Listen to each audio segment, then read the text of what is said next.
In the United States, the good news is that support for Israel is very strong, and in the Congress, support for Israel is bipartisan.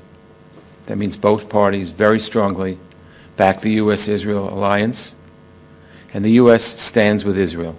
This is a very difficult and dangerous neighborhood, and the people of Israel are on the front line every single day, defending the way of life, defending democracy. There's a reason why, when you look at the Middle East, there is only one democracy, and that's because the people living in this country understand human dignity and understand exactly what it is that people aspire to, and would rather put resources into the politics of living rather than put resources into the politics of hate. What a sorry situation it is when you pull down that charter of Hamas and realize that there's an organization that's only purpose is the destruction of Israel. And an organization that, instead of trying to build a future for people, is instead focused on killing. Now in the West, we're beginning to see the rise of radical Islam, and we're beginning to see a group like ISIS rear its ugly head.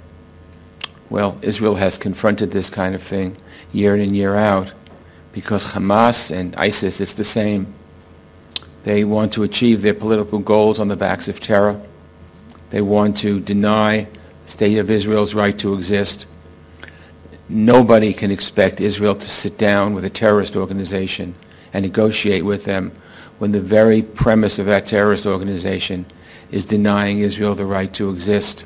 Israel puts its resources into the Iron Dome to try to protect its population, puts its resources into concrete for bunkers and basements to protect its citizens, whereas Hamas puts its resources into rockets to attack and its resources into concrete to build tunnels underneath Israel in order to carry out terrorist attacks.